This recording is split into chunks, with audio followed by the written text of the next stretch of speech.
Class. पहले आज का introduction. Today is 13th December 2023। Last बार जब सीपीसी पढ़ाए थे आपको बताया तो 27 जून 2022। लास्ट सीपीसी कब पढ़ाए थे?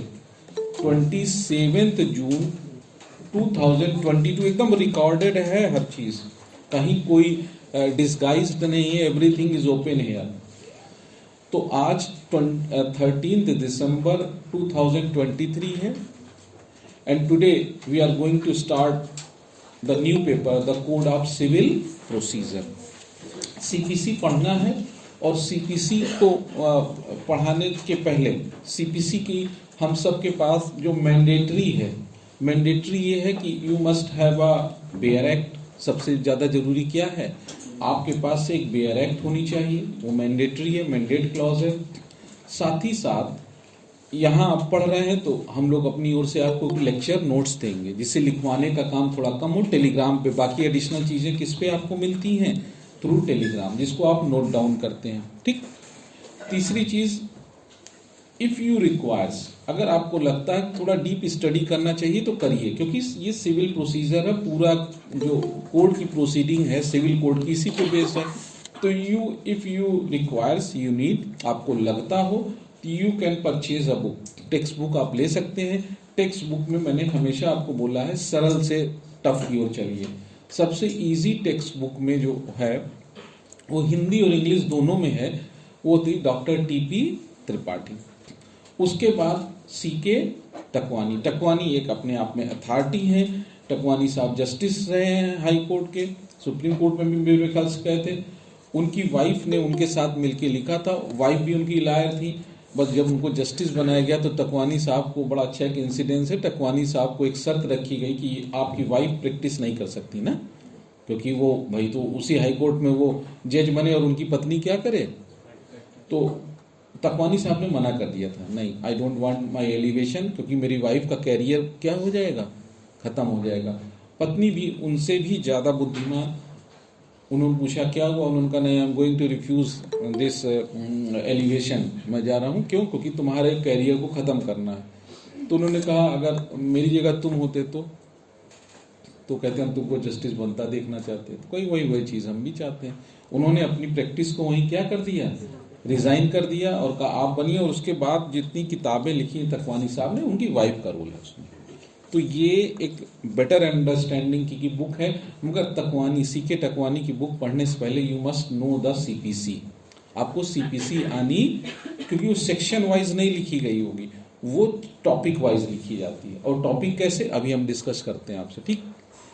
तो सेकेंड ग्रेडिंग में है, सीके टकवानी की ले लीजिए। उसके ऊपर तो फिर मुल्ला उल्ला है, वो और भारी है। ईश्वर न करे वहाँ तक आपको पढ़ने की जरूरत पड़े, क्योंकि टीपी त्रिपाठी और तकवानी से ही काम चल जाए और आप जज बन जाए। ठीक।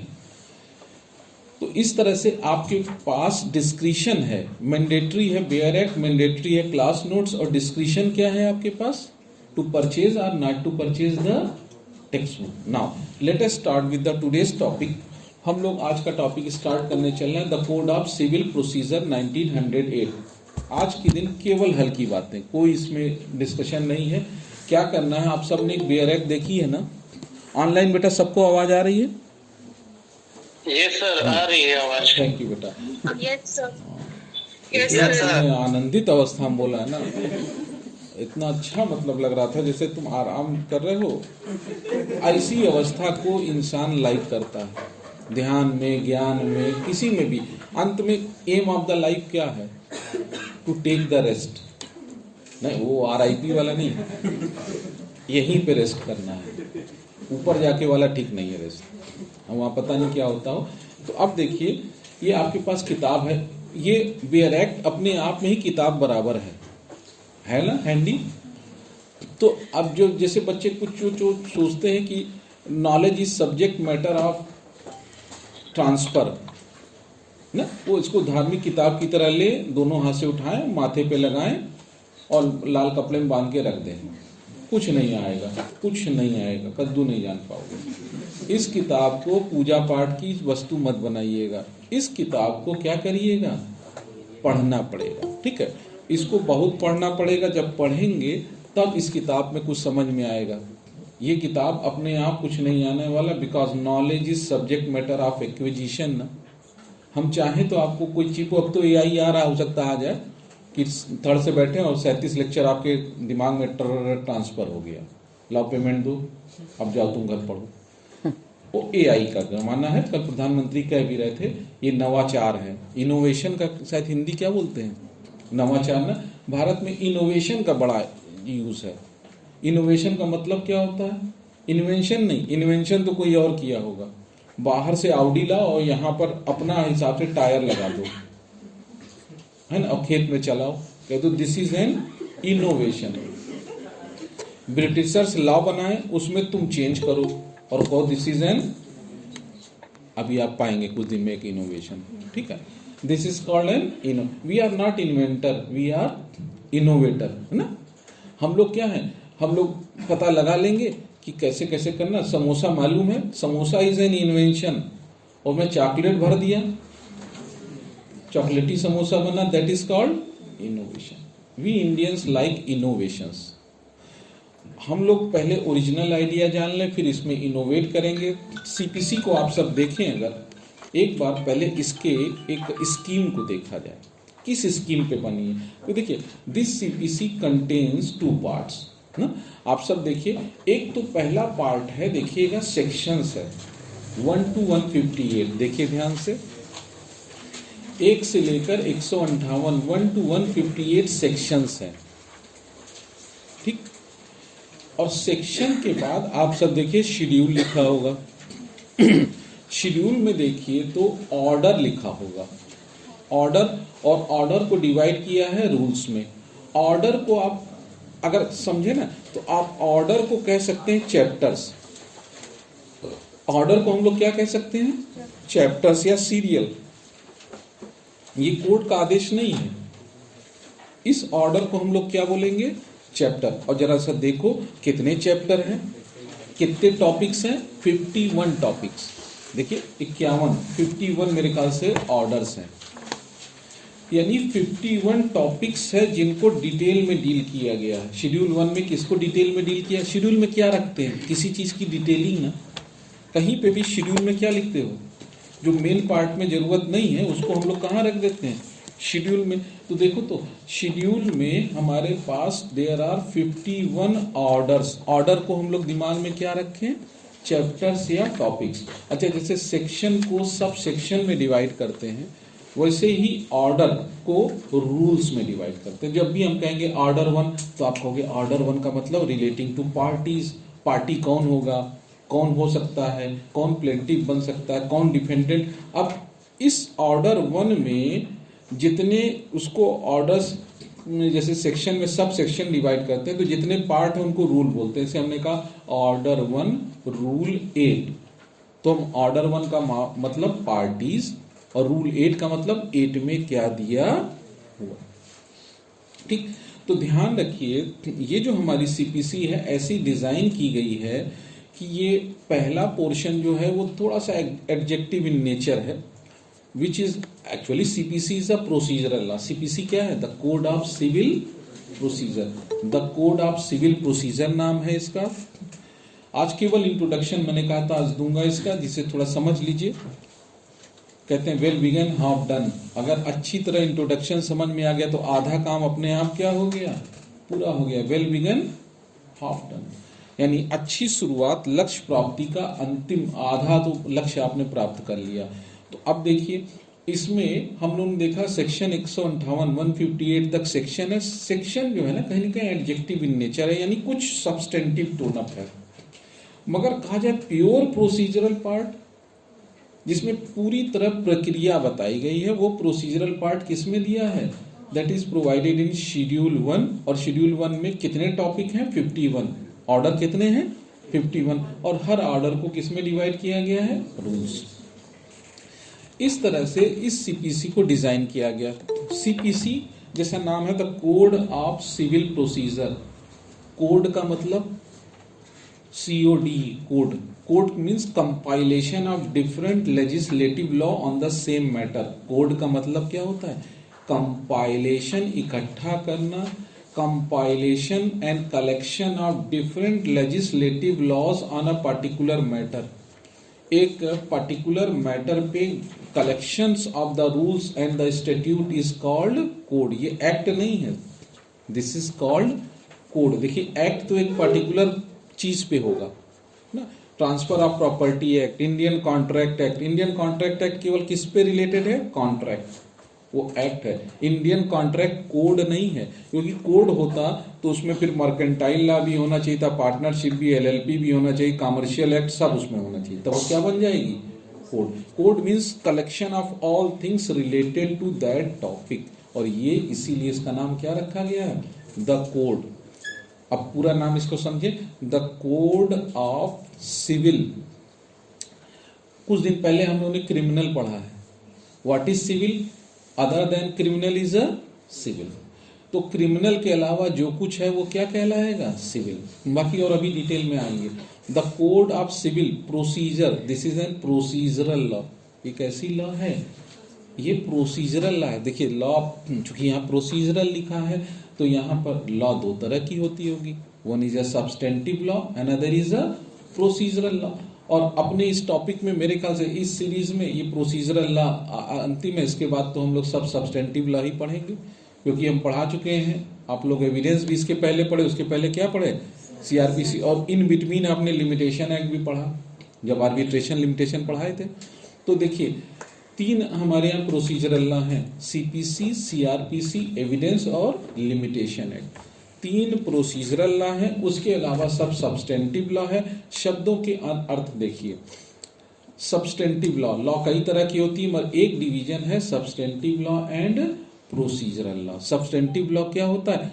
When any law prescribed right, liability and duties of the parties. Right, liabilities and duties of the party.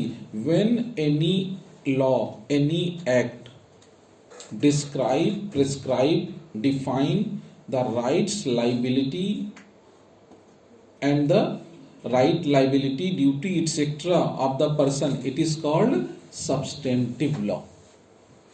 Substantive law में राइट, लाइबिलिटी के बारे में लिखा गया होगा, पर सब्सटेंटिव लॉ के साथ दिक्कत क्या है? वो एक सब्सटेंटिव लॉ है, वो इन ऑपरेटिव लॉ होती है, वो इप्सो फैक्टो ऑपरेटिव नहीं है. जैसे हम लोगों ने डिस्कस किया था, ए के ऊपर चार्ज है कि उसने चोरी किया. चोरी की सजा तो 379 में है ना, 3 साल पॉकेट मारी किया.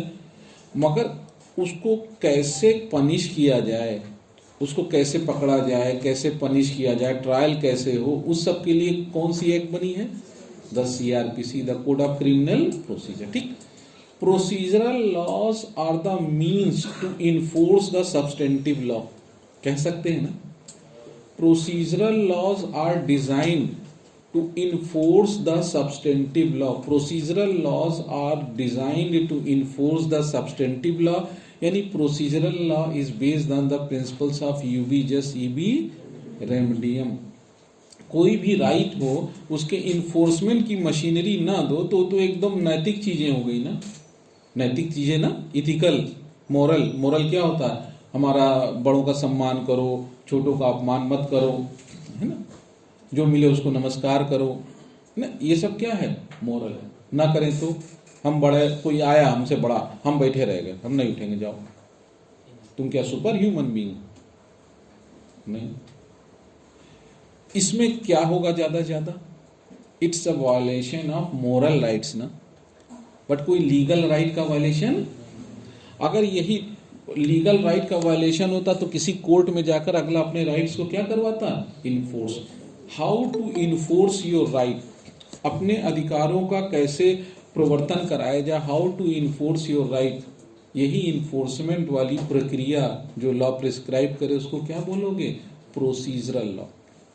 तो procedural laws are laws to enforce the substantive right of the parties. Procedural laws are laws to enforce the substantive right of the parties. तो सीपीसी का काम होता है जितना अपना सिविल लॉ से रिलेटेड चीजें हैं उनको इन्फोर्स करना. उस राइट को कैसे इन्फोर्स करना है, इसीलिए आप सब जानते होंगे, कई बार आपने पढ़ा होगा कि substantive law exhaustive in nature होती है. सब्सटेंटिव लॉ स्ट्रिक्टली कॉन्स्टिट्यूट की जाती है। जो सब्सटेंटिव लॉ है ना, जैसे आईपीसी, उसको स्ट्रिक्टली पढ़ना पड़ता है ना, लिबरल इंटरप्रिटेशन नहीं होता ना उसका। सब्सटेंटिव लॉ का हमेशा कैसा इंटरप्रिटेशन होता है, जैसा लिखा है स्ट्रिक्ट करो, वैसे ही आपको समझना है। बट प्रोसीजरल लॉ से किसी के राइट लाइबिलिटी पे अंतर नहीं आने वाला है ना, केवल इसको किस लिए रखा गया है, प्रोसीजरल लॉज आर लिब्रिकेंट ना, procedural laws are not frictions, it is a lubricant to enforce the आपका सब्सटेंटिव राइट। इसीलिए प्रोसीजरल लॉ में कभी भी स्ट्रिक्ट इंटरप्रिटेशन नहीं किया जाता है, प्रोसीजरल लॉ लिबरल रखी जाती है। प्रोसीजरल लॉ जितनी होती है एग्जॉस्टिव इन नेचर नहीं होती है, उसमें कुछ और भी चीजें ऐड ऑन हो सकती हैं। इसीलिए आप देखिए जितनी भी प्रोसीजरल लॉ है ना, आप सब देखिए ना, प्रोसीजरल लॉ में हमेशा बहुत ज्यादा कोर्ट को डिस्क्रिशन दिया जाता है। अगर सीआरपीसी किसी को याद हो तो एक इनहेरेंट पावर वर्ड है ना 482 ना, आप कभी भी देखिए तो किसी भी प्रोसीजरल लॉ में हमेशा अगर प्योर प्रोसीजरल लॉ तो उसमें इनहेरेंट पावर दे दिया गया, अगर जो कुछ बचा खुचा है वो सब कौन किसको वेस्ट कर दिया था, कोर्ट को। आप सीआरपीसी में किसको इनहेरेंट पावर दी गई है, to do justice, high court को। और इसीलिए देखिए ये जो आपकी सीआरपीसी जो सीपीसी है ना, सीपीसी में 151 धारा 151 इनहेरेंट पावर सिविल कोर्ट को दे देती है। कहती कोशिश तो हमने किया कि पूरा सीपीसी इतना भारी भरकम बनाया, इसके बाद भी बहुत कुछ ऐसा है जो अनटच्ड है। उस मामलों में जस्टिस करने के लिए पावर जो इसमें दिया नहीं है, रेजिड्यूरी किसमें वेस्ट कर दिया गया, कोर्ट में। In order to do justice and to prevent the abuse of process, court कोई भी ऑर्डर दे सकती है जो सीपीसी में लिखा नहीं गया। हमेशा ध्यान रखिएगा। ऐसा क्यों, क्योंकि सर प्रोसीजरल लॉ है ना, ये एंड नहीं है, ये टारगेट नहीं है, ये क्या है, ये this is an means to enforce your substantive right. इसीलिए जो प्रोसीजरल लॉ होती है इसका लिबरल इंटरप्रिटेशन होता है, स्ट्रिक्ट नहीं। इसीलिए इसमें जनरली इनहेरेंट पावर दिया जाता है कोर्ट को, ये ध्यान रखिएगा। इनहेरेंट पावर दिया जाता है। इनहेरेंट पावर का मतलब अगर इसमें नहीं कुछ है तो फिर अपनी ओर से कुछ चीजें एड ऑन खुद कोर्ट कर ले। ठीक, ये जो प्रोसीजरल लॉ है जो हमारी सीपीसी 1908, देखो कि 114 साल हो गए ना, इसका हैप्पी बर्थडे 1 जनवरी को होता है। देखो जो हमारी सीपीसी है इन 1908 और इनफोर्स हुई थी, एक्ट नंबर 5 ऑफ 1908 इनफोर्स हुई थी 1 जनवरी 1909। मेरे ख्याल से आप में से कोई नहीं रहा होगा, रहा भी होगा तो मेटाफिजिकल रूप में दूसरे तरह में। ठीक है, क्योंकि ये 114 मेरे ख्याल से कितना साल हो गया, करीब 114 साल होने जा रहे हैं ना। 2024 आ जाएगा तो 115 साल हो जाएंगे। ठीक है, तो सीपीसी ये जो ब्रिटिशर्स की लॉ है ना, किसने बनाया था इसको, ब्रिटिशर्स ने बनाया था। ये चौथा अटेम्प्ट है, इसीलिए तो हम कहते हैं पीसीएसजे में 4 अटेम्प्ट क्यों दिया जाता है, जब ये एक्ट अपने आप में एक बार में नहीं कंप्लीट हुई। देखिए फॉर द फर्स्ट टाइम जो सीपीसी बनाई गई थी वो आईपीसी के साथ ही फर्स्ट लॉ कमीशन ने प्रयास किया था। तो देखो ये सब लिखा नहीं है, जिसको नोट करना हो नोट डाउन कर लेना। फर्स्ट सीपीसी जो बनाई गई थी वो 1861 में, कब बनाई गई, 1861। मगर वो कुछ उसमें ड्रॉबैक्स थे, लूपहोल्स थे, उसको विड्रॉ किया गया। फर्स्ट सीपीसी 1861 में, सेकेंड सीपीसी 1877, सेकेंड सीपीसी कब आई, 1877। फिर थर्ड सीपीसी आई 1882 1883 में, थर्ड सीपीसी आई 1882 में।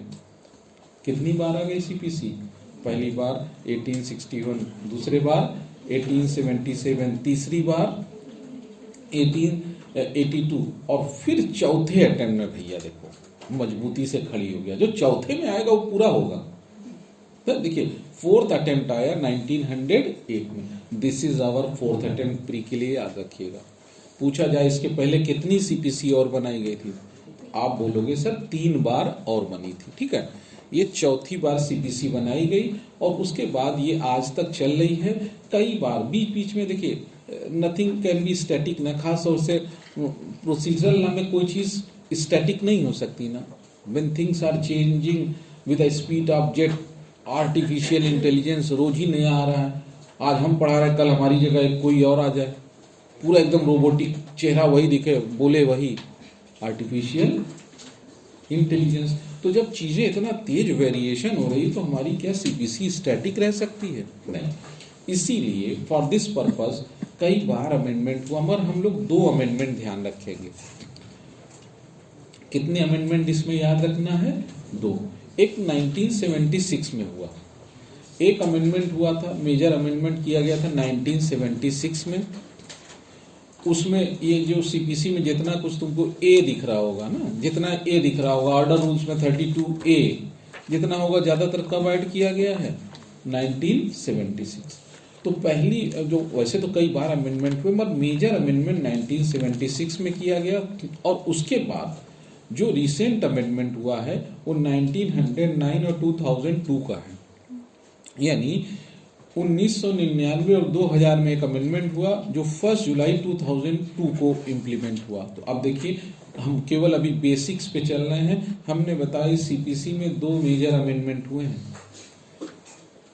1976 का अमेंडमेंट है, हाइलाइट्स हमने आपको नोट्स में दे रखा है। 1976 का अमेंडमेंट मेरे ख्याल से 1 फरवरी 1977 या कुछ रहा होगा, ठीक है। 1 फरवरी 1977 आई थिंक, ये जनवरी में थी तो दूसरी वाली फरवरी, तीसरी वाली मार्च में करना चाहिए था, याद रहता। मगर उसको कब किया है? जो 2002 में जो रिसेंट अमेंडमेंट है वो 2002 में किया गया, 2002 में किया गया। और 2002 का जो अमेंडमेंट था वो इनफोर्स हुआ है 1 जुलाई 2002। ये जो लेटेस्ट अमेंडमेंट किया गया 76 वाला चर्चा में नहीं रखना है, केवल आप एक बार पढ़ लीजिएगा। ये जो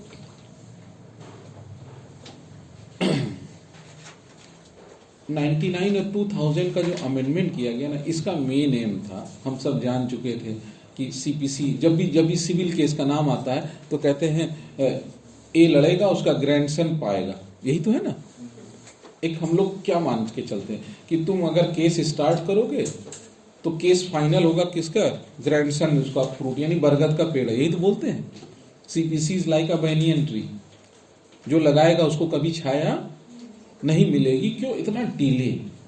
और डिले होने का कारण भी है कि सीपीसी में इतना लेंथी प्रोसीजर दिया है नेचुरल जस्टिस को फॉलो करने के। देखिए 1908 की जो सीपीसी बेस्ड थी वो बेटा बेस्ड थी on the principles of natural, no adverse order given against me without hearing me, बिना मुझे सुने आप कोई ऑर्डर नहीं करेंगे। और इसके चक्कर में डिफेंडेंट को बहुत मौका दिए गए, हर स्टेप पे टाइम की लिबर्टी रखी गई। इसीलिए हुआ ये कि बहुत टाइम टेकिंग प्रोसेस हो गया सिविल का, सीपीसी का टाइम टेकिंग प्रोसेस होने लगा। अमेंडमेंट तो किया गया 1976 में ये करके कि भाई इसका एम है स्पीडियर जस्टिस, मगर कोई स्पीडी नहीं हुआ, समय उतना ही लगा।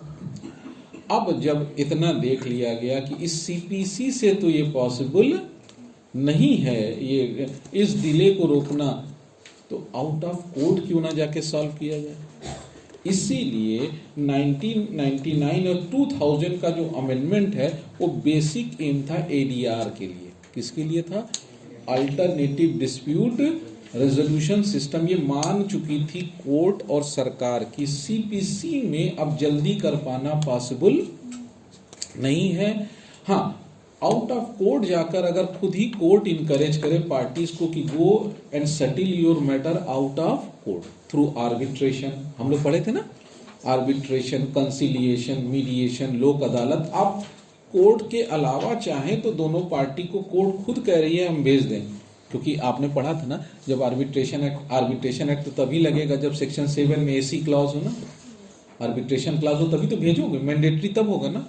मगर यहाँ आपके बीच एसी क्लॉज नहीं है, आर्बिट्रेशन क्लॉज नहीं, फिर भी कोर्ट अपने एफर्ट में एडीआर के लिए भेज सकती है। ऐसा प्रोविजन 99 और 2000 में किया गया। अब 99 और 2000 में जब ये प्रोविजन किया गया कि आउट ऑफ कोर्ट सेटलमेंट होगा तो सबसे ज्यादा किसका वेस्टेड इंटरेस्ट अफेक्ट होने लगा? लॉयर्स का। बहुत ऑब्वियस ही बात है, सिविल प्रोसीडिंग में बड़ा आनंद आता है क्योंकि आराम से आप स्टार्ट करें और आपका बच्चा भी उसी लॉयरिंग प्रोफेशन में आए, क्योंकि और क्या करेगा? डॉक्टर का बच्चा, लॉयर का बच्चा, जज का बच्चा, जो चाहे बन जाए। हाँ सही बात है, ये नहीं होता। हम जस्टिस का बच्चा बात कर रहे हैं, जज का बच्चा तो फिर मेहनत करेगा, ठीक है। तो अब चूंकि ऑक्यूपेशन होता है ना, जो चीज आप घर में, इसका कोई गलत रूल मत लीजिएगा, जो चीज आप पैदा होते ही जो चीज घर में आप देख रहे हैं, सुन रहे हैं, उसके प्रति आपका इंटरेस्ट क्या होगा?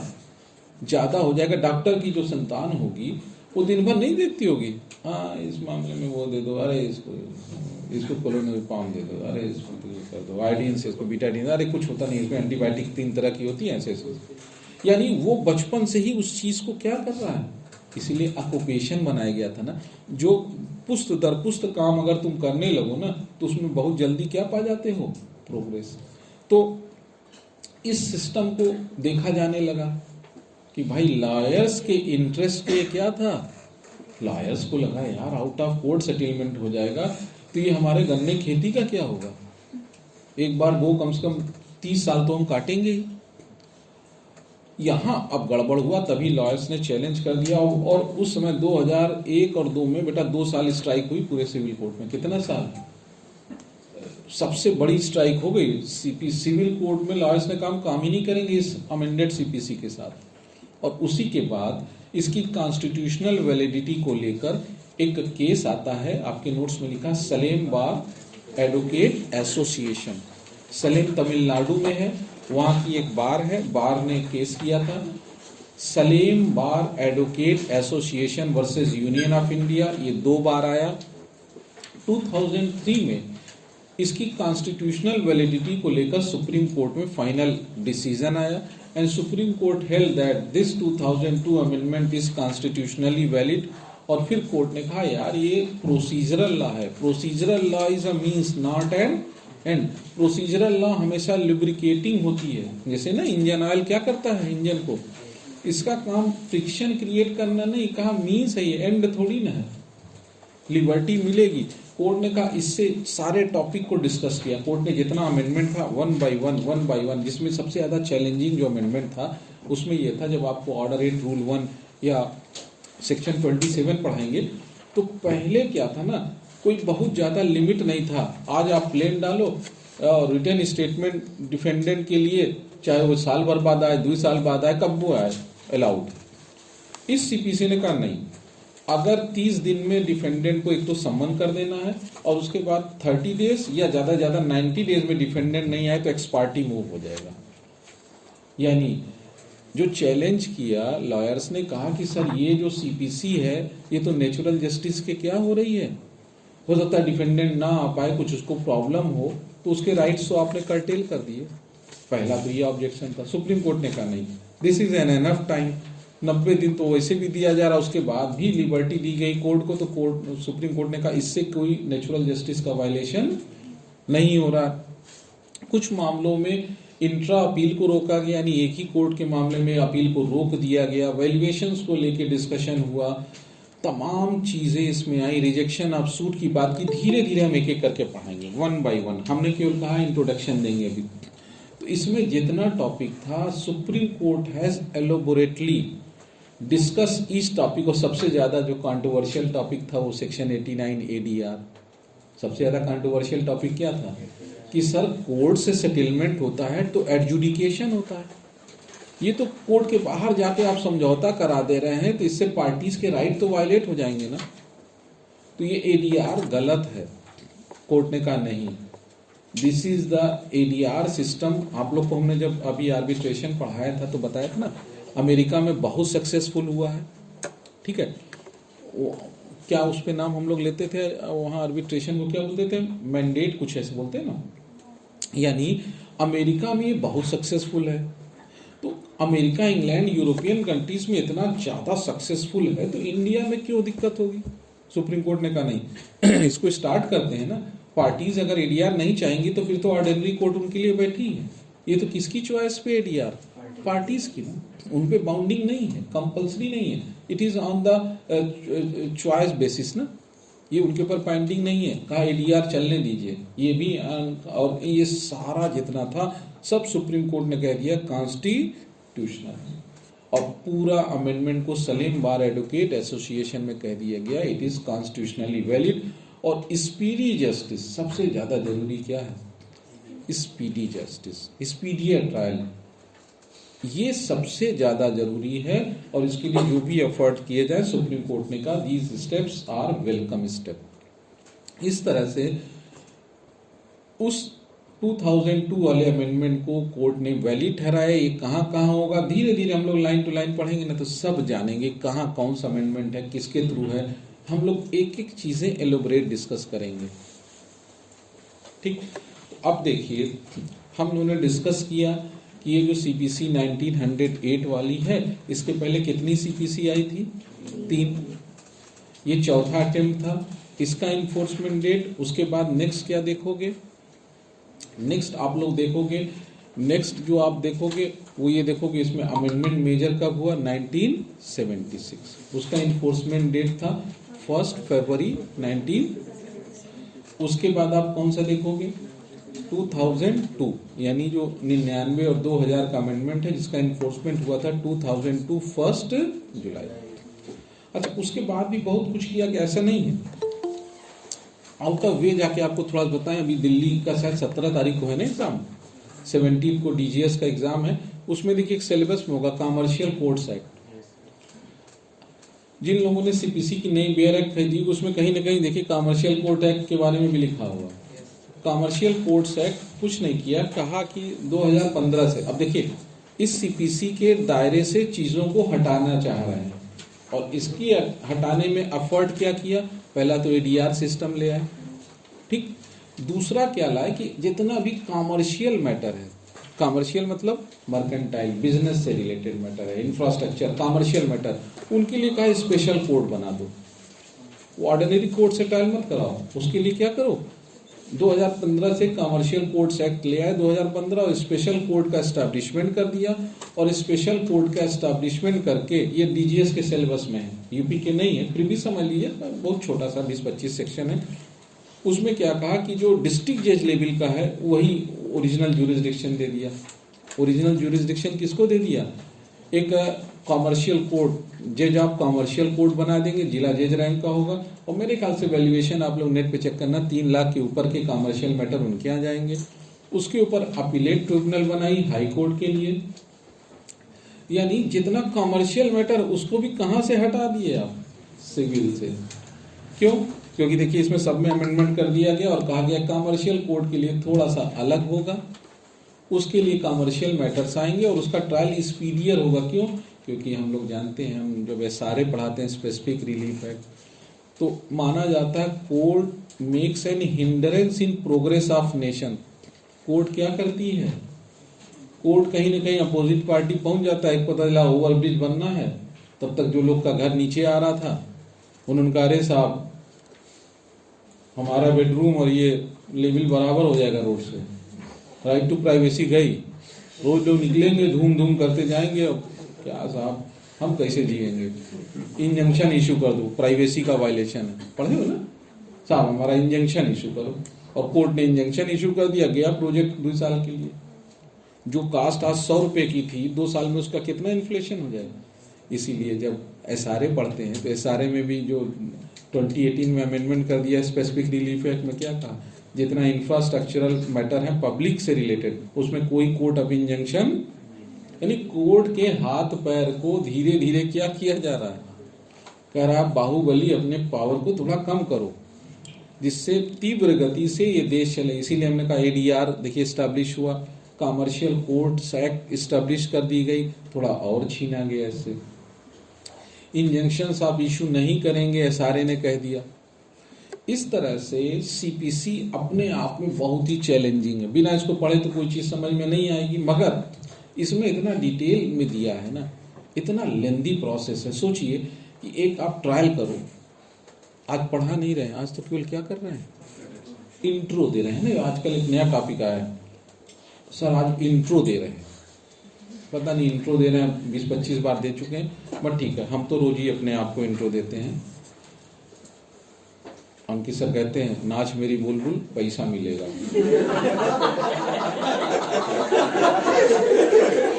तो कहाँ कदरदान हमें ऐसा मिलेगा।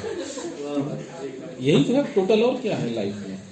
हम अपनी परफॉर्मेंस दे रहे हैं, आप अपनी परफॉर्मेंस से खुश होंगे, हमारे थोपड़े से तो नहीं खुश होंगे ना, परफॉर्मेंस से खुश होंगे भैया, है ना, ईंधन मिलेगा।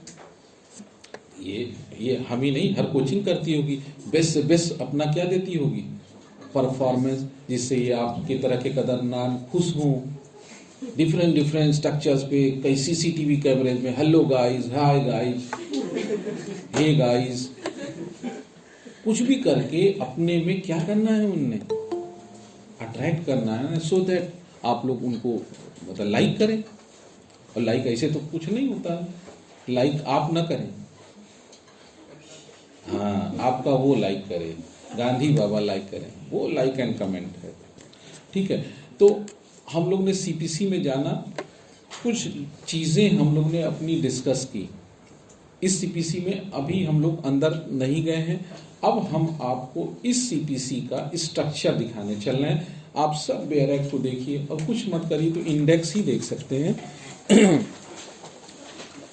अच्छा, ये प्रोसीजरल ला, टिक जब लगेगा कि सीपीसी कैसी ला है तो किस पे लगाओगे, this is a purely a procedural law. अब देखो ना, इसमें पहला जो पोर्शन है देखिए 158 तक है ना, और उसी का डिटेल कहाँ दिया है, शेड्यूल में। शेड्यूल में ऑर्डर एंड रूल्स हैं। ऑर्डर का मतलब मैंने बार बार क्या कहा, कोई कोड का आदेश नहीं है, ये ऑर्डर का मतलब सीरियल नंबर 1 2 4 5 कितने तक।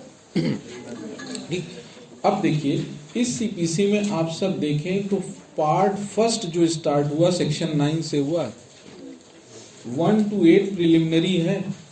ये भी आपके लीगल अवेयरनेस के लिए बहुत जरूरी, एग्जाम में कोई भी क्वेश्चन आप पूछ लेते हैं। तो देखो सेक्शन 8 से, इंडेक्स में ही देखना, सेक्शन 1 to 8 तक कैसा है, प्रिलिमिनरी है। स्टार्ट कहाँ से हुआ है, पार्ट फर्स्ट सेक्शन 9 टू देखना 35, देखिए 35 ए बी, ये सेकेंड पार्ट में आता है। 9 to 35 देखिए कितने पार्ट में आ गया, सेकेंड पार्ट है ना, 36 से second part, sorry first part ना, सेकेंड अभी कहाँ है, फर्स्ट पार्ट है 9 से लेकर 35 तक। अच्छा, ये फर्स्ट पार्ट का ना, ये तो देखिए ना कहीं ये सब्सटेंटिव नेचर का है ना, ये बहुत शॉर्ट में है। इसी फर्स्ट पार्ट का डिटेल जो दिया है वो ऑर्डर 1 से लेकर 20 तक डिटेल है। हमने क्या क्या तकवानी की किताब में क्या दिक्कत है, वो पार्ट वाइज चलेंगे। तो फर्स्ट पार्ट अगर 1 से लेकर सेक्शन 35 बी तक है, तो इसी फर्स्ट पार्ट का प्योर डिटेल कहाँ मिलेगा, हमें ऑर्डर 1 से 20 तक जब जाएंगे तो हमें फर्स्ट पार्ट का डिटेल मिलेगा। अब देखिए सेकेंड पार्ट आ रहा है, देखिए ध्यान से 36 से लेकर 74 तक ना, वो देखते चलिएगा, उतना एग्जैक्ट मुझे नहीं याद रहता, मगर 36 ये एग्जीक्यूशन है। आखिर ये क्या बोला है, ये सबसे महाबली है, एग्जीक्यूशन। जो सेकेंड पार्ट है वो एग्जीक्यूशन से रिलेटेड है, 36 से लेकर 74, और इसका डिटेल एक ही केवल ऑर्डर में दिया गया, ऑर्डर 21। इसका डिटेल कहाँ है, और ऑर्डर 21 माफी के साथ अपने आप में किताब है। ऑर्डर 21 में देखिए 106 रूल दे दिए हैं, 167 में तो एविडेंस ही खत्म हो गई थी। यहाँ एक ऑर्डर 21 है जिसमें देखो रूल कितने हैं, 106 रूल है। The largest order, the biggest order of the CPC is order. अब देखिए सेकेंड पार्ट को डिटेल में कहाँ दिया है, ऑर्डर 21। इसी तरह जो थर्ड पार्ट है वो जब आप थर्ड पार्ट पढ़ेंगे, इंसिडेंटल है ना, देखिए थर्ड पार्ट है 75 से लेकर 78। हाँ सर रटे हुए हैं ना, लग रहा होगा ना अंदर से। हाँ बेटा तैयारी अच्छी करेंगे तभी तो, हाँ नए भी बच्चे आते रहते हैं, हर एक दिन नए आते हैं। 75 से 78 कौन सा पार्ट आया, थर्ड। और ये जो थर्ड पार्ट है इसके लिए जब आप पढ़ेंगे तो ऑर्डर 26 है, कमीशन ऑर्डर 20। नोट नहीं, अभी बस इतना समझो। इसी तरह जो नेक्स्ट पार्ट आएगा सूट से रिलेटेड 79 80, उसके लिए ऑर्डर 27 है। सारे पार्ट से करस्पॉन्डिंग क्या मिलेगा हम लोग को, ऑर्डर। इसी तरह आगे जाके आप इनहेरेंट पढ़ेंगे, एडीआर पढ़ेंगे, इनहेरेंट पढ़ेगे, अपील पढ़ेंगे, इसी तरह पूरा पार्ट। और पार्ट टोटल कितने हैं? 11। कितने पार्ट में डिवाइडेड है? 11। और इन्हीं 11 पार्ट का डिटेल कहां पर दिया हुआ है? Order and rules. अब देखिए, ऑर्डर एंड रूल्स जो है वो सीपीसी का ही पार्ट है, और इस सब यानी जो हमारा 1 से लेकर 158 1 to 158 तक जो सेक्शंस हैं, इन्हीं का डिटेल हमने बताया। ठीक, अब ये जो पहला पोर्शन है 1 to लेकर 158, ये जो पार्ट है इसको अमेंड करने का केवल पावर लेजिस्लेचर्स पे। किसके पास है केवल? भाई ये सब्सटेंटिव पोर्शन है ना, इसको केवल कौन चेंज करेगी? पार्लियामेंट, यानी लेजिस्लेटर, पार्लियामेंट ही तो करेगी। अच्छा, जितनी प्रोसीजरल लॉ होती है मेरे ख्याल से कॉन्करेंट लिस्ट में होती है, जाके देखिएगा। जब इसके बाद तो कॉन्स्टिट्यूशन ही पढ़ाएंगे, तो कॉन्स्टिट्यूशन तो खैर आप सबका फेवरेट ही है, हम जानते ही हैं। तो कॉन्करेंट लिस्ट में रहता है, कॉन्करेंट लिस्ट में रहता है तो दोनों ही चेंज कर सकते हैं, मगर स्टेट तब करेगी जब किससे परमिशन लेती है? पार्लियामेंट से। तो अब देखिए, इसमें जो 1 से लेकर 1 to 158 सेक्शन है, इसमें कोई चेंज करना हो तो it is the duty of parliament. और वो जो ऑर्डर रूल वाला वो प्योरली प्रोसीजरल है, यानी 1 to 51 जो ऑर्डर रूल्स हैं उसमें चेंज पार्लियामेंट यानी लेजिस्लेचर तो कर ही सकता है, साथ ही साथ हाई कोर्ट भी कंसर्न करती है। ये ध्यान रखिएगा, 122 जब अभी पढ़ाएंगे, high court has a power to make the changes in order and rules. इसीलिए आप लोग देखिए, आपकी वेयर एक्ट में स्टेट अमेंडमेंट दिया होगा, जब वेयर एक्ट में पढ़ाएंगे तो उसमें लिखा होगा यूपी अमेंडमेंट। ठीक है, तो ये जो ऑर्डर और रूल्स है इसमें लेजिस्लेचर के अलावा और कौन चेंजेस करवा सकता है? हाई कोर्ट अपनी रिकमेंडेशन से करती रहती है, क्योंकि वो बड़ा प्रोसीजरल मैटर है। प्रोसीजरल मैटर में मगर सेक्शंस में केवल कौन अमेंडमेंट की पावर रखता है? ठीक, अब आइए थोड़ा सा ज्यूरिसडिक्शन की बात करें और थोड़ा सा इसको और हम लोग समझें, फिर थोड़ा इसकी डिफिनीशन पढ़ेंगे। अच्छा, माफी के साथ डिफिनीशन बड़ी छोटी सी दी हुई है, केवल सेक्शन 2 में 20 डिफिनीशन है केवल। देखिए कितनी डिफिनीशन है, 100 तो होनी चाहिए थी, 20 रखा। ऑनरेबल होम मिनिस्टर से बात किया जाएगा, इसमें भी कुछ करें। अभी तो बिल आ रहा है ना तीनों का, हम तो पढ़ा लेंगे, अब फिर देखेंगे आगे। अब तो हम सीपीसी पे आ गया, वो आए, डिस्कशन अमेंडमेंट हो। डिफिनीशन सेक्शन इसमें कौन सा है? सेक्शन 2। और सेक्शन 2 इंपॉर्टेंट है, सभी कुछ इंपॉर्टेंट है, नॉन इंपॉर्टेंट तो कुछ है ही नहीं। इसमें देखिए, मैंने कहा थोड़ा सा ज्यूरिसडिक्शन भी समझ लें, अपनी लीगल अवेयरनेस की। हम लोग की जो सिविल कोर्ट होती है, जो हमारे होती है, जैसे हर जिले में कचहरी होती है ना, यहाँ पे भी सिविल कोर्ट कहाँ पर है? कैसर बाग में ना। कहाँ पर है सिविल कोर्ट? ये न्यू हाई कोर्ट बेटा, वो हाई कोर्ट है, उधर ना जाना। सीपीसी कहाँ चलेगी? सिविल कोर्ट में। हाई कोर्ट अपने रूल्स चलाता है। हाई कोर्ट में क्या चलता है? उनके अपने रूल्स चलते हैं। तो अब देखिए, ये जो सीपीसी है इसका जरा स्ट्रक्चर समझें कि अगर ऑर्डिनरी मैटर है ज्यूरिसडिक्शन में, let us talk about the jurisdiction. Jurisdiction में आपको बताएं, अगर एक तो टेरिटोरियल ज्यूरिसडिक्शन होता है। ज्यूरिसडिक्शन कितने तरह का होता है? एक तो टेरिटोरियल और दूसरा पिक्यूनरी। ठीक है, टेरिटोरियल का मतलब है कि मान लीजिए लखनऊ है, तो लखनऊ का मैटर लखनऊ की सिविल कोर्ट करेगी ना। बाराबंकी का मैटर बाराबंकी की सिविल कोर्ट। ये हो गया टेरिटोरियल डिवीजन। अभी लखनऊ में भी सिविल जज मेरे ख्याल से 2-3 होंगे। एक सिविल जज मोहनलालगंज, मेरे ख्याल से सिविल जज लखनऊ, और सिविल जज मलिहाबाद। मेरे ख्याल से 3 सिविल जज हैं, आप पता करिएगा, शायद 3 है। यानी लखनऊ में भी 3 सिविल जज बैठे हुए हैं। यानी टेरिटोरियल ज्यूरिसडिक्शन कितने सिविल जज के पास है? और उनके साथ भी ये सिविल जज सीनियर डिवीजन में बता रहा हूँ, उनके साथ कई सिविल जज होंगे जो किस हैसियत से काम कर रहे होंगे?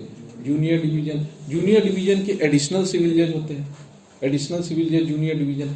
तो अब हम लोग सिविल की बात कर रहे हैं। तो अब देखिए पिक्यूनरी वाइज अगर हम ज्यूरिसडिक्शन देखें ना, तो जो लखनऊ की मैं उत्तर प्रदेश की मैं बात कर रहा हूँ। उत्तर प्रदेश में 5 लाख रुपए तक का अगर किसी सूट का वैल्यूएशन कितना है, चाहे प्रॉपर्टी हो कोई भी हो, वैल्यूएशन अप टू 5 लाख, ये सिविल जज जूनियर डिवीजन के यहाँ जाएगा।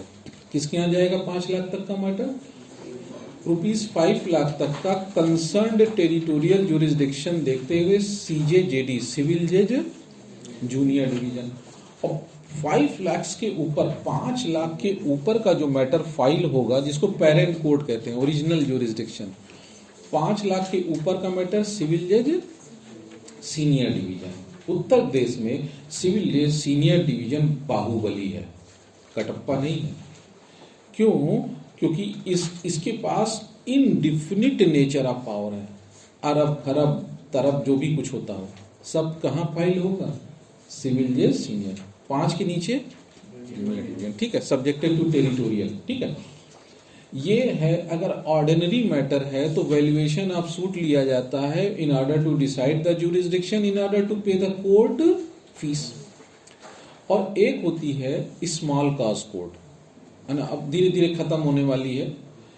SCC कोर्ट के मामले में SCC कोर्ट जो होती है वो रेंट कंट्रोल मैटर को देखती है। SCC कोर्ट कहीं आ जाए कोर्ट ऑफ स्मॉल, तो कोर्ट ऑफ स्मॉल कॉजेस किस मैटर को देखती है?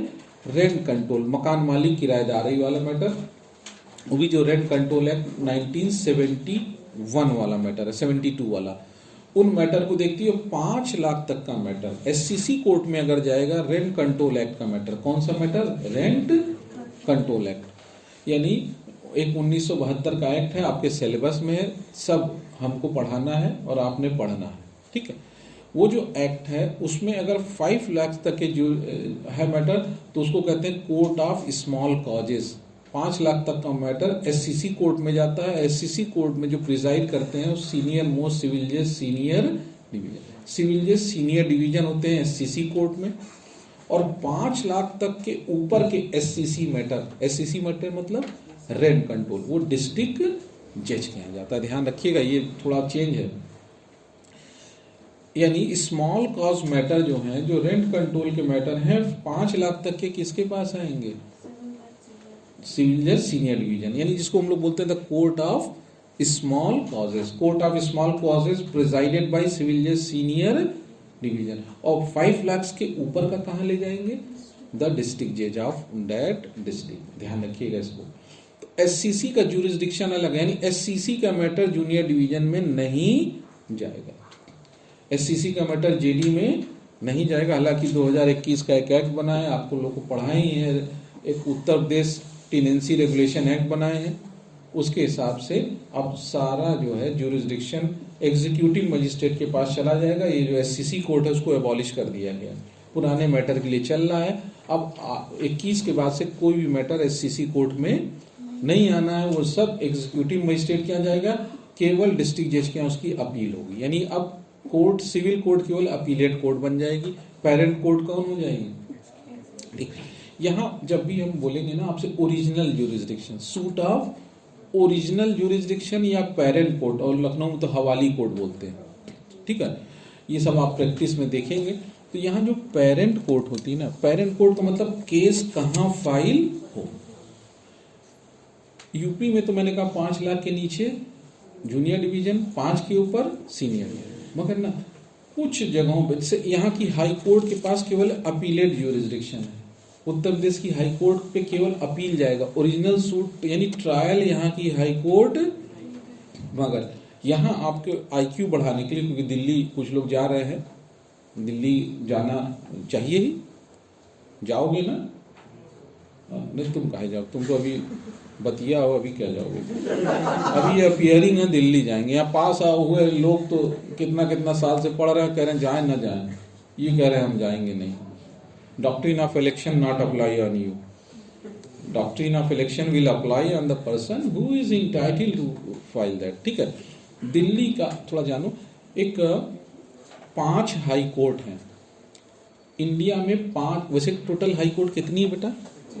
25 ना, ये आपका लीगल अवेयरनेस है। There are 25 high courts in India. 25 high court है, सुप्रीम कोर्ट कैटेगरी, अच्छा एक है, चलो बच्चों ने बताया है, एक सुप्रीम कोर्ट है, 25 क्या है हाई कोर्ट्स हैं, और हर डिस्ट्रिक्ट में क्या होता है डिस्ट्रिक्ट कोर्ट होती है। ठीक, अब देखिए 5 हाई कोर्ट कहीं नोट करिएगा।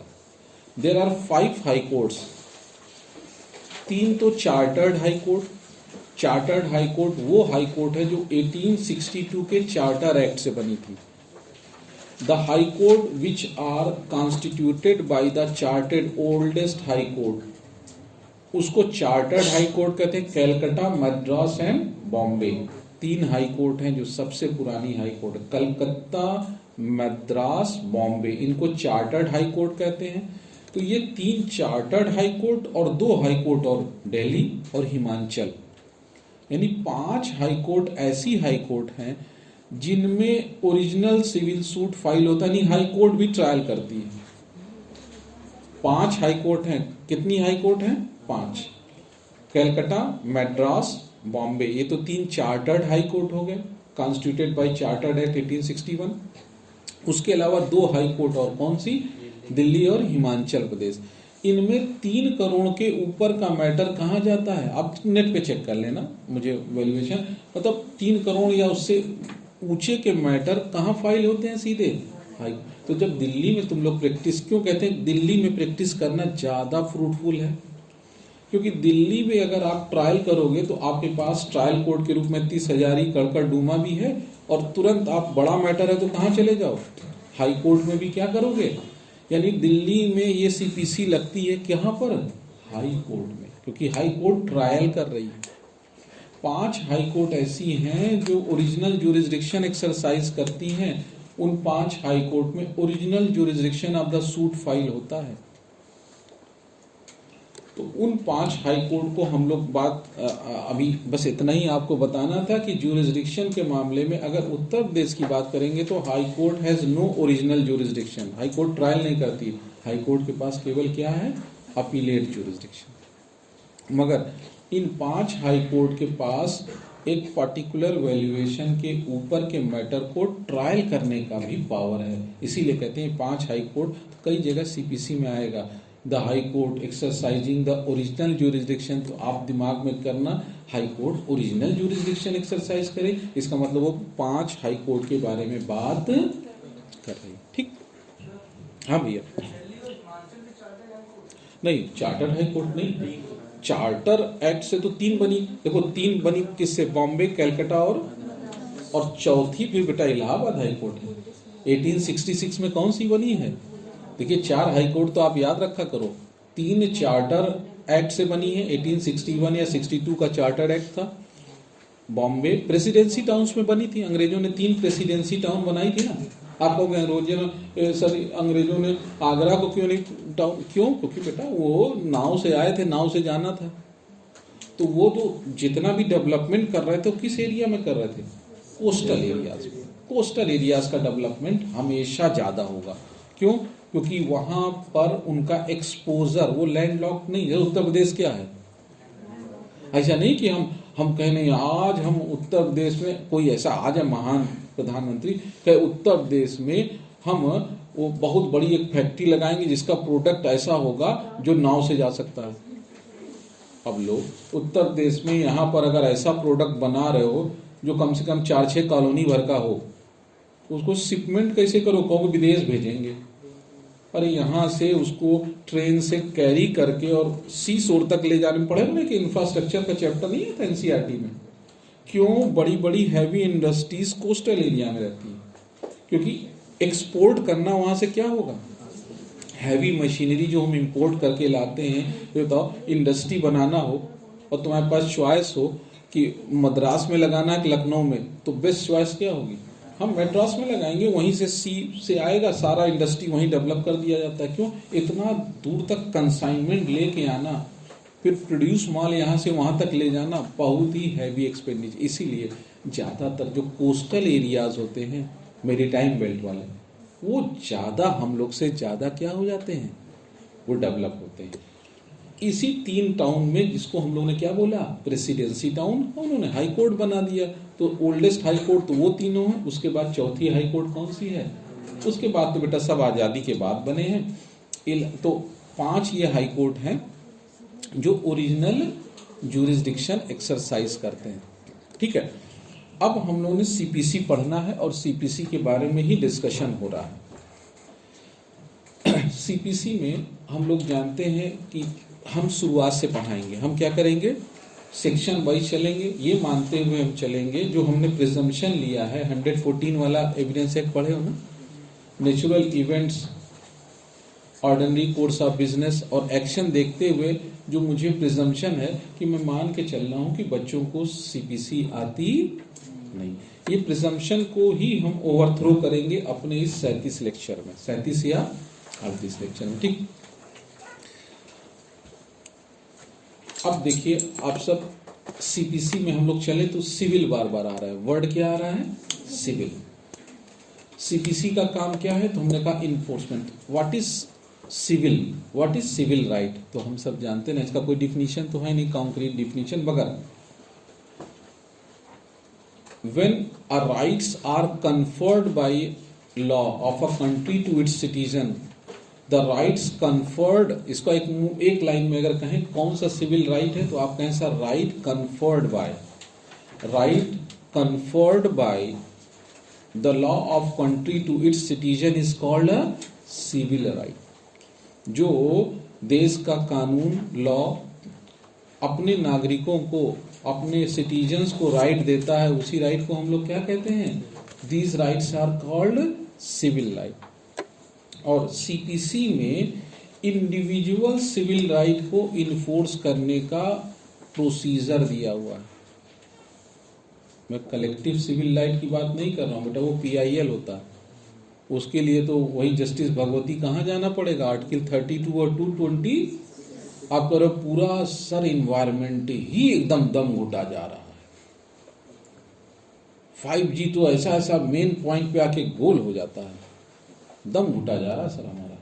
ये पीआईएल का काम है, ये व्यक्ति विशेष से लेना देना, मगर वही अगर एक इंडिविजुअल के राइट की बात आए तो हमारी सीपीसी आती है। इसीलिए सिविल मामले में लोकस स्टैंडाई देखी जाती है। क्या देखा जाता है, सिविल कोर्ट पूछती है what authority, by what authority you are standing here. आप कहेंगे अरे सर हमारा मकान है, हमारे में ही इंक्रोचमेंट हुआ है इसीलिए हम आए हैं। कोर्ट कहेगी ठीक। आप कहो नहीं सर वो पड़ोसी के मकान में इंक्रोचमेंट हो रहा, उसके बगल वाला कर रहा, हम कैसे ऐसे देख सकते हैं। तो कोर्ट कहेगी आंखें बंद कर लो।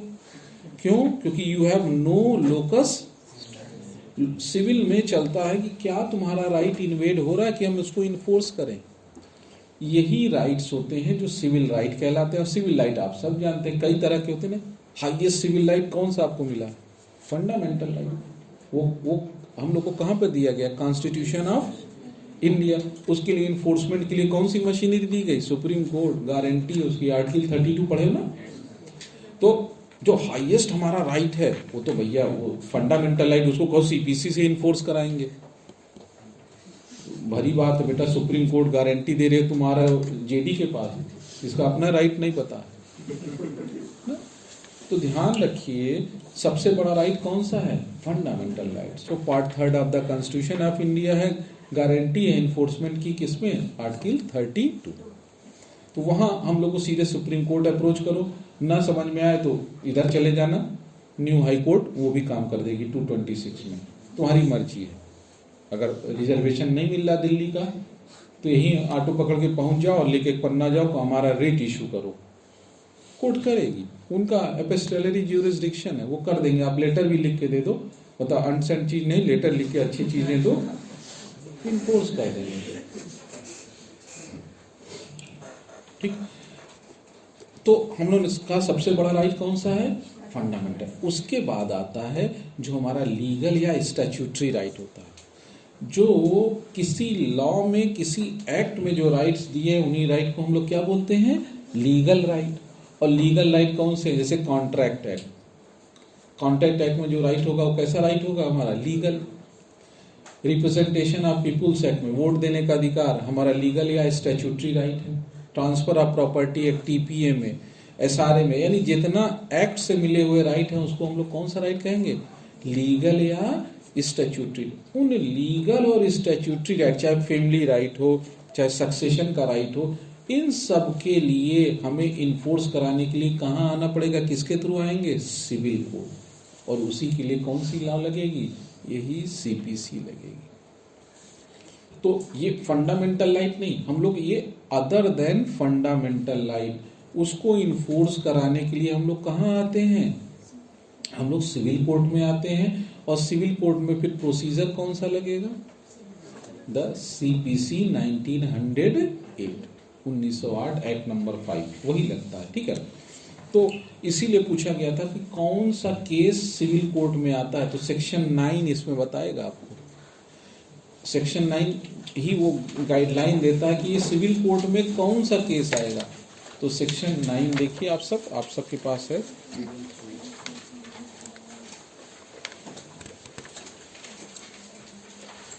पढ़ दें? हाँ, एक लाइन पढ़ दीजिए क्योंकि अभी इंट्रोडक्शन है। Part 1 suits in general. Jurisdiction of the courts and res judicata. Section 9.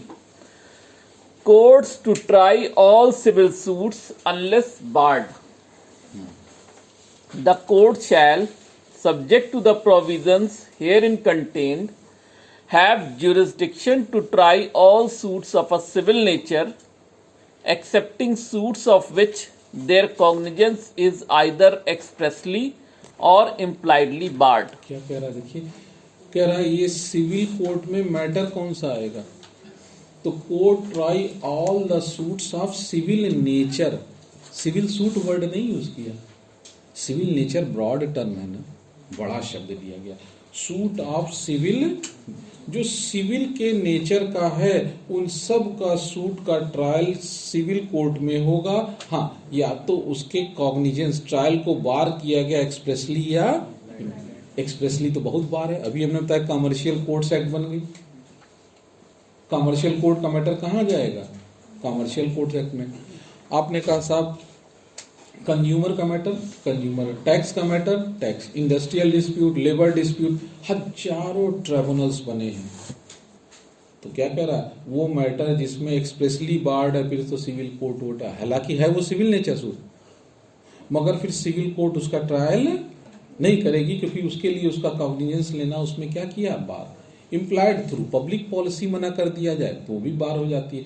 अगर बार नहीं है, अगर रोका नहीं गया है, तो सिविल कोर्ट सारे सिविल नेचर के सूट का ट्रायल करेगी। अब चूंकि सिविल नेचर तो बताया नहीं, तो हम लोग अभी सिविल पे ही चल रहे थे, ठीक है। अब हम लोग बेयर एक्ट का स्टार्ट करते हैं। सिविल कोर्ट में सिविल नेचर सूट आएगा। What is civil nature suit, we will elaborately discussed in section 9।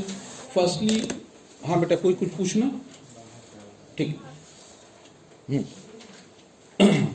एक फैन चल रहा है ना बेटा, हाँ चला दीजिएगा। अंदर थोड़ा सा ना डकलेस टाइप का है, डकलेस, क्योंकि पता नहीं इधर खुला है कि नहीं खिड़की वगैरह। बस सुबह बड़ा मजा आता है इसमें, जो है गरम गरम एकदम लगता है। वो तो इतना ह्यूमन हीट भरा पड़ा है। नहीं सुबह कहाँ ह्यूमन हीट है, अरे तो बाहर ठंडी रहती है, अंदर आओ तो एकदम गर्म होगा। लोअर चल रहा। यही तो हुआ, इतना लोग हम लोग पहुंच गए वहाँ, जहाँ कहाँ जो शिव भगवान का जहाँ बर्फ का बनता है, अरे केदारनाथ नहीं बेटा, बाबा बर्फानी गल गया, वो शिवलिंग गल गया। गरम गरम लोग पहुंचेंगे, गल गया। अंत में शीशे से एसी बनाया गया, मालूम नहीं, शीशे से एयर कंडीशन में उसको पैक कर दिया गया। भगवान तुम अलग हो, इंसान किसी को भी बर्बाद कर सकते हैं। तो कम से कम जितना दिन के लिए प्रभु बनते हैं, बने तो रहे, वरना हम सब पहुंच के अब मिल जाए मौका तो हिला दे, अरे भगवान हमारा पूरा काम कर दो। एक आदमी को काम करने के लिए पूरे भगवान ब्रह्मा विष्णु महेश कमतर पड़ जाएंगे। इतना काम है हमारे पास, नहीं हमारी डिजायर नहीं पूरी कर पाएंगे, वो बहुत ज़्यादा होती है हम लोग की desire. Swift Dzire, Audi desire, सब डिजायर तो अनंत है, सीमाएं हमारी अनंत है सोच की। इसीलिए सिविल कोर्ट में केवल जो मैटर आएगा वो सिविल नेचर का आएगा। Political, religious, social, moral, spiritual, civil court हाथ जोड़ लेगी, प्रभु ये हम सॉल्व नहीं करेंगे। बाबा बर्फानी का साइज कितना था पहले, 32 की 35 हाथ जोड़ लेगी, सिविल कोड कहेगी। इसमें कोई किसी के इंडिविजुअल राइट का वायलेशन नहीं है। दिस इज बार्ड, हम इसको ट्रायल नहीं करेंगे। पूछा जाए प्रभु राम का डेट ऑफ बर्थ क्या है, कोर्ट हाथ जोड़ लेगी, भैया हमारा कोई डिक्लेरेशन सूट हमारे बस का नहीं है, क्योंकि ये फेथ का मैटर है।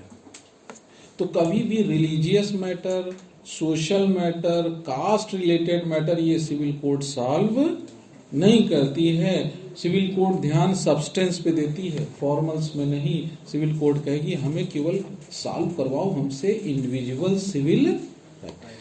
अब इसी को हम लोग देखने चल रहे हैं। मैंने अमेंडमेंट सब बता दिया। सबसे पहले प्रीएम्बल स्टार्ट कर दीजिए। कितना बजे है? 6:20। अच्छा, कल तो वो होगा ना, जीएस की क्लास 3 बजे से होगी। हम अब थोड़ा जाड़ा भी आ गया, हम फिर कोशिश करेंगे कि अपनी क्लास 5 बजे से क्या कर दें, स्टार्ट कर दें। खत्म कब तक हो तो आप लोग के ऊपर चलता है ना। ठीक है, चलिए। हाँ, नेक्स्ट वीक जो भी करना होगा अभी करेंगे, कर देंगे, इम्प्लीमेंट कर देंगे। 2 दिन और जो है, क्योंकि वो 2 दिन बस करके हम लोग अपने आप को वो कर लेंगे, सुधारेंगे। सुधारेंगे क्या मतलब, बिगड़े 15 मिनट पहले कर लेंगे, नहीं वो तो प्रीपोन कर देंगे क्लास को। ठीक। हाँ, the code of civil procedure 1908, act number 5 of 1908, an act to consolidate and amend the laws relating to the procedure of the courts of civil judicature. अब क्या करा, प्रीएम्बल क्या है इसका उद्देश्य, एन एक्ट टू कंसोलिडेट, मैंने क्या कहा, इकट्ठा करने के लिए ना। कोड का मतलब क्या होता है, compilation of different same nature laws, एक जगह इकट्ठा कर दो कंपाइलेशन को। उसी का टू कंसोलिडेट, और जो इसके अगेंस्ट था उसको क्या कर देना है, अमेंड। इसीलिए मैंने कहा था एविडेंस एक्ट का प्रीएम्बल ज्यादा एग्जामिनर को भाता है, क्योंकि उसमें 3 चीज थी, कंसोलिडेट, डिफाइन एंड अमेंड। इसमें केवल 2 है, इसलिए एग्जामिनर की लाइकिंग में नहीं आता, क्योंकि एमसीक्यू में 4 होते हैं ना, अब तो 5 भी शुरू हो गया। 4 होते हैं तो 4 में कम से कम कितनी चॉइस चाहिए, 3 चाहिए ना। एक तो नन ऑफ द अबव होता है या ऑल ऑफ द अबव। ठीक है। हाँ, whereas it is expedient to consolidate and amend the laws relating to the procedure of the courts of civil judicature, it is hereby enacted as follows. Preliminary. Section 1, short title, commencement and extent. Subsection 1, this act may be cited as the Code of Civil Procedure 1908. Subsection 2, it shall come into force on the first day of January 1909. Subsection 3, it extend to the whole of India except the state of Nagaland and the tribal areas. ठीक है, tribal areas में तो procedural law भी नहीं लगती है ना।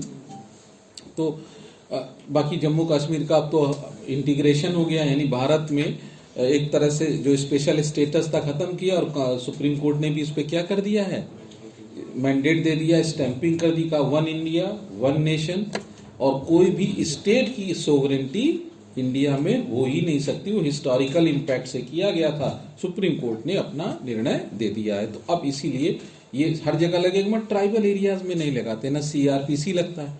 क्योंकि ट्राइबल, अभी तो मणिपुर के बारे में आप सुन ही रहे होंगे, ट्राइबल एरियाज में ट्राइबल अपने ही रूल्स एंड लॉज से गवर्न होते हैं। और हमारा संविधान भी कोशिश ये करता है कि ट्राइबल्स के एरियाज में, उनके कल्चर में हम सब एग्रीकल्चर ना करें। हम लोग को लगता है अरे यार वो लोग कैसे रहते होंगे, कपड़ा नहीं होता होगा, पत्ता नहीं होता होगा। तो ये हमारी सोच है। हो सकता है वो बहुत अच्छी तरह रह रहे हैं, और यहाँ से लोग पहुंच के उनको 5G नेटवर्क दिखा देते हैं, बर्बाद हो जाते हैं वो सब भी। तो इसीलिए ट्राइबल एरियाज में इतना ज्यादा प्रयास नहीं किया जाता है कि हमारी जो सभ्यता का दुष्प्रभाव है उनके ऊपर भी पहुंचे। हाँ, बताइए। हाँ बेटा, चलो। हाँ, Provided that The state government concerned छोड़ दो, ये may छोड़ देना, छोड़ पूरा। दें explanation छोड़ दीजिए, subsection 4 ये भी छोड़ दो, कुछ ठीक तो नहीं है ना? नहीं छोड़ दिए। सेक्शन 2 पे आइए। अब section 2 अब देखिए, definitions ये भयंकर क्लास है, डिफिनीशन क्लास है। कितना दिया हुआ है? 20 तक, जिसमें 4 या 5 तो महत्वपूर्ण है, मोस्ट इंपॉर्टेंट है, ठीक है, जिसमें डिफिनीशन है। ये इसलिए डिफिनीशन क्लॉज दी है कि अंदर वो शब्द आएगा तो इस रेफरेंस में उसको समझा जाए, किस रेफरेंस में, जो डिफिनीशन क्लॉज दी हुई है, ठीक है। तो डिफिनीशन क्लॉज इसीलिए दी जाती है कि जो रेफरेंस हो इसी डिफिनीशन से लेकर हम लोग स्टार्ट करें, ठीक है। तो अब इस डिफिनीशन क्लॉज में आप सब देखें, सबसे पहले है section 2 subsection 1। Section 2 definitions in this act unless there is anything repugnant in the subject or context. 1. Code includes rules. अब देखिए यहाँ सीधा पहले बता दिया ना, वो जो आप लोग ऑर्डर और रूल्स पढ़ रहे हैं ना, वो इस सीपीसी का ही भाग है, अलग नहीं है। इसीलिए क्या कहा, सीपीसी यानी code includes rules, order and rules भी इसका क्या है, वो इसका भाग है, पार्ट है। कोड इंक्लूड्स रूल्स, ठीक। अब इसके बाद देखिए डिफिनीशंस है। डिफिनीशंस में जैसे पहला 2 सबसे इंपॉर्टेंट, डिक्री ना, डिक्री। और 2(9) देखिए क्या है, जजमेंट। 2(14) देखिए क्या है, ऑर्डर। ये 3 को एक ट्रायंगल बनाते हैं, इन तीनों को समझे। और थोड़ा सा हम लोग आज की स्टार्ट करते हैं, क्योंकि बड़ा शुभ मुहूर्त है आज, अमावस्या है। नहाए हो ना सब कोई? ना नहाना, कल नहा लेना, और क्या, प्रथमा हो जाएगा। नहीं सर, नहीं लगाएंगे आज नहीं नहाए हो? सर। कोई बात नहीं, जाड़े में रोज क्यों नहाओगे, कुछ तो पोर्टेबल वाटर रहने दो। जब भी आपका ना नहाने का मन हो, स्पंजिंग वाला कर रहे हो, तो दिमाग में रखिएगा हम देश की प्रगति में काम कर रहे हैं। हम पोर्टेबल पीने का पानी बाहर अननेसेसरी का हम खराब नहीं कर रहे हैं ना। बाल्टी भर क्या ठंडा हो गरम मिक्स, यही काम है होता है जाड़े में। इधर से मिक्सचर, उधर से, अरे गर्म हो गया, फिर ये ठंडा हो गया, घर पर जैसे दूध मिला रहे हैं, होता ना। आप लोग पता नहीं बैठे, उसके बाद भौर बनाया जाता है ऐसे गोल गोल, क्योंकि स्टार्ट करना जाड़े में सबसे बड़ी बात होती है। एक बार स्टार्ट हो जाता तब तो फिर शुरू हो जाता धार धार धार धार धार। उसी में कई लोग पूजा पाठ भी अपना जो भी पढ़ना है, कुछ गाना गाते हैं, वो अपना अपना सारी जितनी भी इनर क्वालिटीज हैं। बाथरूम एक ऐसी जगह है जहाँ वो हमारी, हाँ रटते भी हैं लोग, जितना भी प्लान्स है जाके बनाते हैं। रीजन है क्योंकि वो एक ऐसी जगह है जहाँ शांत रहते हैं, इसीलिए शांत रहने की प्रक्रिया ही इसको बोली गई है। फॉरेनर्स का देखिएगा वॉशरूम बहुत सुंदर बनता है, उसमें वो भी रहता है, हाँ बस पानी के अलावा सब रहता है। सही कह रहे हैं, बहुत अच्छा पीसेस किस्म का, पानी के अलावा सब कुछ रहता है। और भारत में पानी ही पानी रहेगा। बहुत बढ़िया बेटा, ये बहुत अच्छी लॉजिक होती है, इसी को कहते हैं विजडम। आपका आईक्यू लेवल कितना स्ट्रांग है, किसी भी चीज को रखते हुए आप मौकरी बनाना स्टार्ट कर दें। जो स्टैंड अप कॉमेडियंस होते हैं, देखना है, वो कभी रट के आते हैं क्या?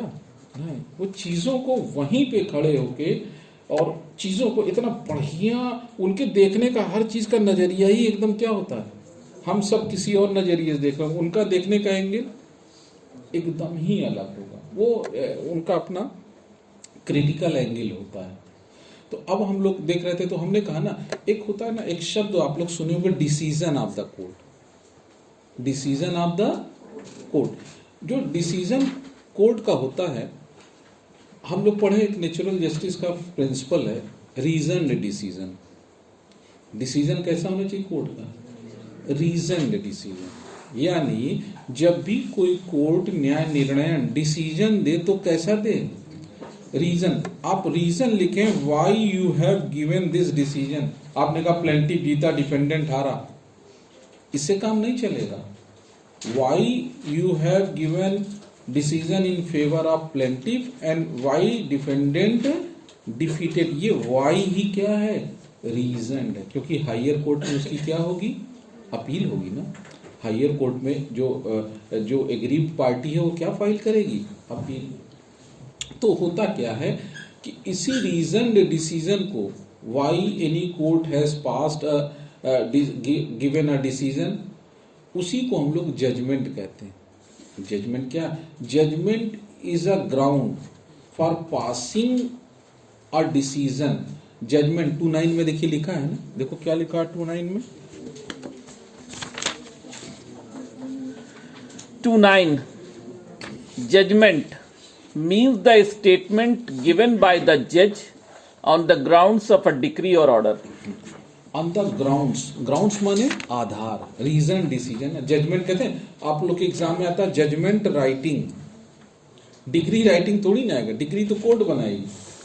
कभी डिग्री राइटिंग नहीं आती, क्या आता है, जजमेंट राइटिंग। क्यों, क्योंकि आप पहले इश्यूज बनाइए, इश्यूज का डिटर्मिनेशन कीजिए, फिर रीजन क्या लिखिए, डिसीजन, एविडेंस अप्रिशिएट करते हुए।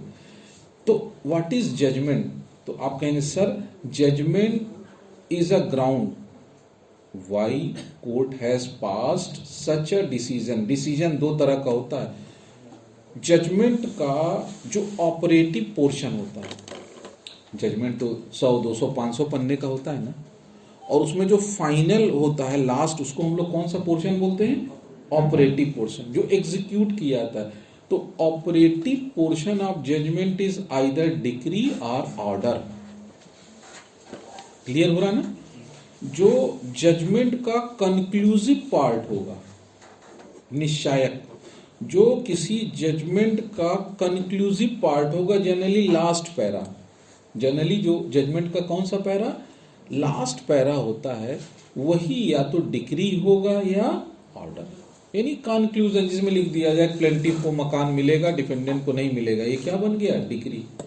तो या तो वो डिक्री होगा या ऑर्डर।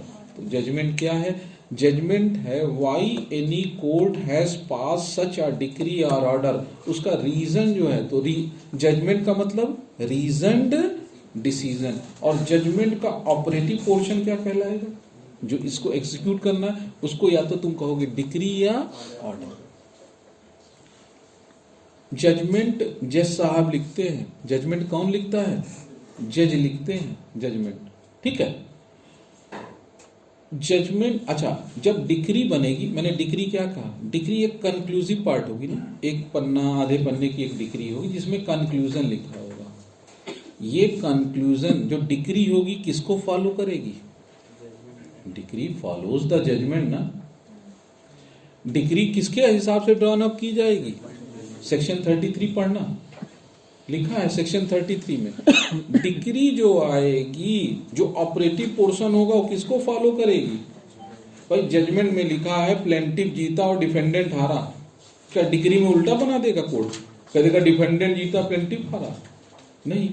जो डिक्री है वो ऑपरेटिव पोर्शन है, ऑपरेटिव पोर्शन किसको फॉलो करनी चाहिए, 33 है ना, देखो डिक्री क्या लिखा है वर्ड, अनुसरण करेगी। सेक्शन 33 देखिए, तो आप देखते चले सीपीसी में इतना चक्कर लगवाएंगे ना कि आप देखिएगा एकदम मस्त हो जाएगा मामला।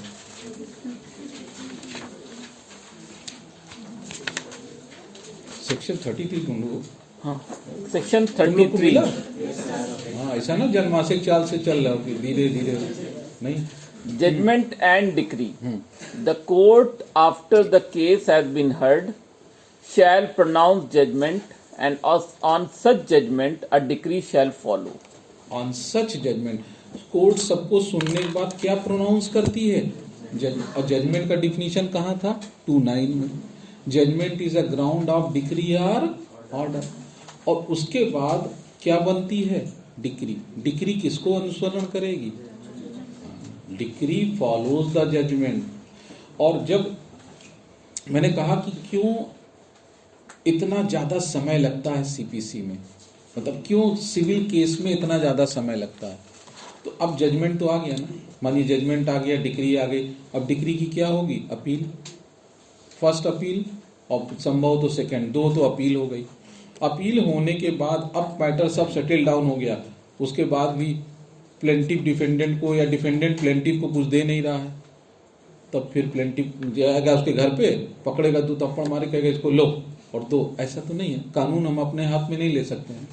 नहीं दे रहा तो फिर कोर्ट में आएगा और तब कोर्ट से कहेगा सर वो जो आपने डिग्री पास की थी ना, ये रखिए, मूंगफली मत खाइए इस पे, इसको आप एग्जीक्यूट कराइए।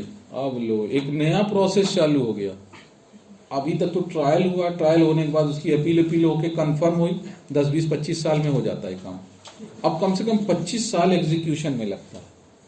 और एग्जीक्यूशन के लिए सेक्शन कहां तक बताए थे? 36 से 74, और सबसे बड़ा ऑर्डर है 20।